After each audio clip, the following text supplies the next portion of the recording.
Karibu katika episode ya 4 na ya mwisho ya recap yetu. Kama bado hujatazama sehemu ya 3, basi hakikisha unagusa pop up kinachokeza juu kabisa upande wa kulia mwa screen mwako ili tuweze kwenda pamoja. Na tulivyokuwa tumeishia ni mara baada ya kumshuhudia Mwamba John akiwa analia sana baada ya bidada Mini kuelekea United States. Ni mwaka mmoja umepita sasa, Mwamba akaamua kufocus katika kazi. Wakati mwingi sana akawa anachapa kazi katika ile kampuni yake kupita maelezo. Hasa jamaa John kila siku anapanda vyeo ndani ya kampuni. Kafikia stage mpaka kafikia cheo cha general manager, cheo ambacho kinalingana sana na yule Mwamba Hawei. Na Mwamba tayari ameshaanza kumsahau bidada kutokana na kila alichoweza kumfanyia. Siku ya leo alikuwa akiwasiliana na bidada aliyekuwa analejea kutokea nje ya nchi, lakini kwa bahati iliyo nzuri au mbaya akaweza kukutana na bidada Mini, naye alikuwa akirejea kutokea huko United States alikokuwa. Huwezi kuamini kwamba Mwamba John yule aliyekuwa analia pindi bidada alipokuwa anaondoka, leo hii ameweza kumuona katika maeneo ya airport, akampita kana kwamba hakuna mtu mbele yake. Mbaya zaidi alikuwa anamfuata bidada Su, akaweza kumpokea na kisha akapanda gari na moja kwa moja kanaelekea nyumbani. Wakiwa njiani bana, magari yao yalikuwa yameambatana hivi, lakini Mwamba alikuwa na focus mbele, hataki kabisa hata kumtazama bidada. Na ile wanafika tu katika maeneo ya kampuni wakakutana na waandamanaji wengi sana wakisema kwamba hawataki kabisa kampuni iweze kufungwa, lakini Mwamba akasema kwamba kampuni yetu haitofungwa hata kidogo, na akawahakikishia wafanyakazi wake wote. Bwana, sasa siku ya leo Mwamba John alikuwa anaumwa homa sana na bidada alikuja kumuona, lakini jamaa alipoweza kumuona tu bidada akashindwa kujizuia na kuanza kumpiga makisi. Wakapiga makisi kwa muda mrefu sana mpaka bidada Su alipokuwa akiingia chumbani na kuikuta hali hii, alibaki amedoa tu na kuamua kuondoka katika eneo hilo. Lakini wakati mwingine tena wanaonekana wakiwa katika lift, hata wajiombana msamani kama tu wameweza kusameheana hivyo hivyo. Nyakati za jioni tena bana, wakawa wamechukuana kwenye pikipiki wanazidi kutembea tu, wanafuraha. Lakini kama mjiombana msamaha siku zote kwenye maisha, sishauri kabisa muendelee na maisha hayo, lakini mnatakiwa kuombana msamaha na kujua kwa nini fulani alifanya kitu gani na hiyo alifanya kitu gani. Mwamba akampeleka bidada katika maeneo ya pweke sana, kisha akamwambia kuwa nimekuwa nikikusubiri kwa kipindi cha mwaka mzima, ulikuwepo wapi na kwa nini uliondoka? Bidada hakuwa ameelezea sana sababu kubwa, lakini baadaye tunaonyeshwa kuwa kulikuwa kuna surprise ambayo mama yake alikuwa ameleta keki katika mitaa hii na kusema kwamba leo ni birthday ya Mwamba John. Basi akawa amefurahia sana. Baadaye kwa kuna michezo fulani ambayo ikambatanisha pia bidada Su, na alikuwa ameshiriki michezo hiyo, ila kwa bahati mbaya akawa ameumia mguu wake.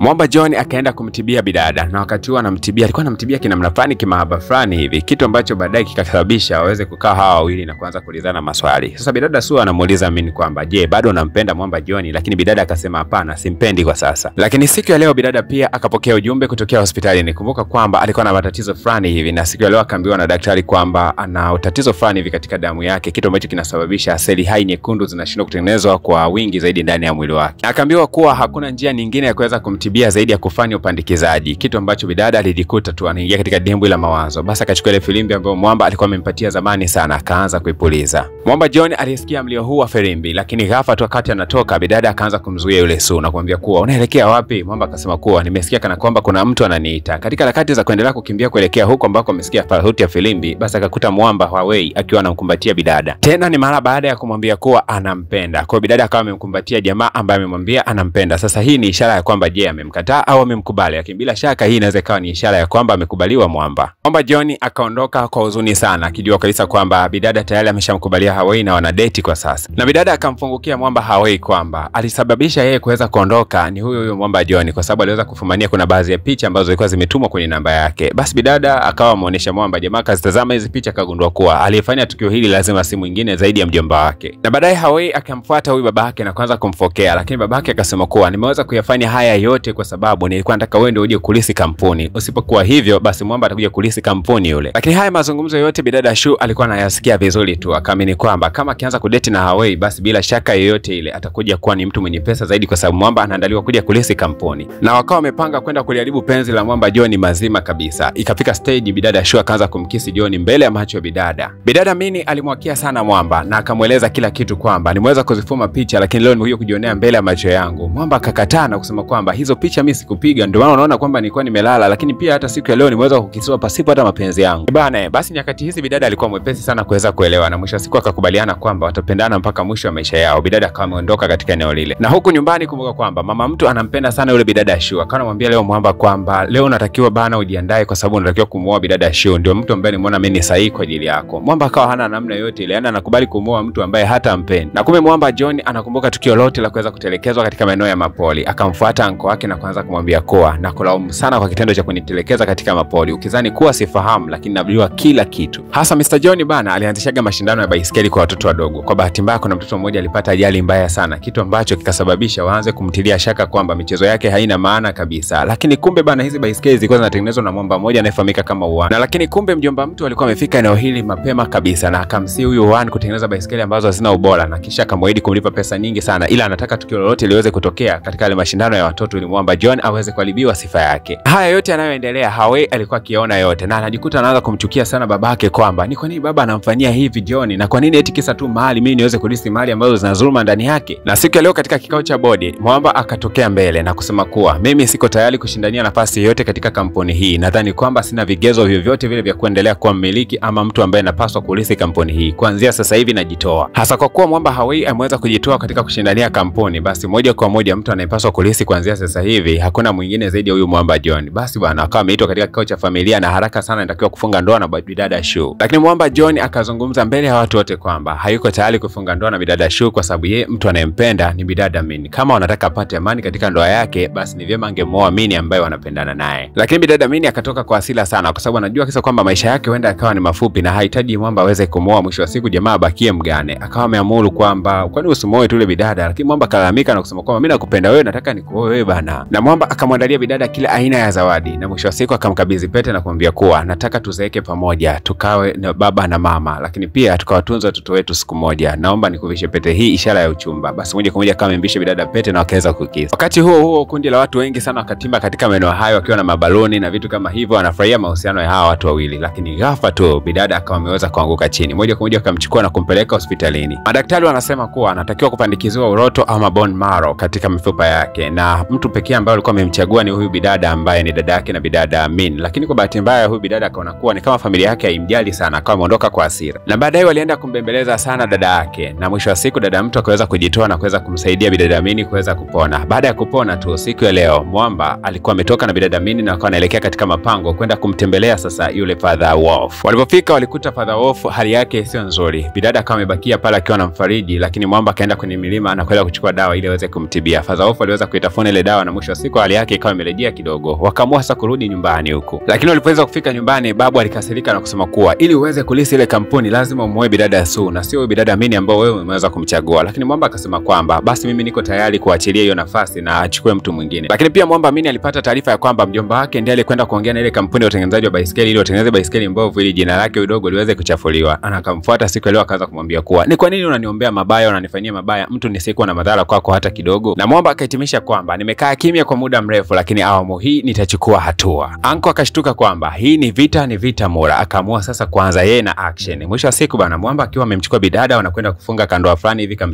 mchongo. Lakini kwa bahati mbaya wakati mwamba anatembea njiani kuna gari moja ilikuwa inakuja speed sana. Kumbe Anko alikuwa ameongeza mtu aweze kumgonga mwamba apoteze maisha. Lakini mtoto wa Anko asiyependa kabisa tabia za Anko wake namna ambavyo anazifanya, siku ya leo alipoweza kuona mwamba anaelekea kugongwa na gari, yeye ndo akajitokeza kwa mbele na mwisho wa siku yeye ndo akawa ameweza kugongwa. Kwa hiyo baba alimgonga mtoto wake yeye mwenyewe. Mwamba Hawei akiwa katika maeneo ya hospitalini alifunguka ukweli mzima kuhusiana na mjomba wake na kusema kwamba hakuna mali sahihi kama mali ya dhuluma. Ni vyema tu atimize ahadi ya kuweza kuwabariki hawa watu wawili waweze kufunga ndoa yao ya amani, kwa sababu yeye hastahili kabisa kuchukua mali ya mtu mwingine. Na kwa sababu ukweli wote ulikuwa unawekwa wazi, mjomba tayari kesi yake ikaanza kufunguliwa na akahukumiwa kifungo cha miaka 5 gerezani kwa kitendo cha kuweza kumtelekeza mwamba katika mapori. Lakini pia kwa jaribio hili la kufanya mauaji na nini akaongezewa miaka miwili, jumla miaka 7 gerezani. Hawa wawili kuanzia sasa hivi hawana kikwazo tena. Basi ikatangazwa ndoa rasmi. John na bidada Min wakawa ni wapenzi wa milele. Mpaka kufikia hapo, wapenzi na mashabiki wa PVP Media Max, tuwakaribishe tena katika tamthilia yetu mpya kabisa ambayo itakwenda kujili mara baada ya hii. Kumbuka kwamba tunarudi tena katika ulimwengu wa vampire. Kama mnavyonijua, ulimwengu wa vampire umekuwa unatisha na sio poa kabisa. Tunakwenda kurejea upya. Lakini pia niwakumbushe wale wote ambao bado hamjagusa alama ya kusubscribe katika channel hii ya Mawio TZ Recaps, basi ni vyema ukafanya hivyo. Lakini pia nikukumbushe tu kwamba una nafasi ya kugusa alama ya kusubscribe kila mara unapogundua kwamba haujasubscribe.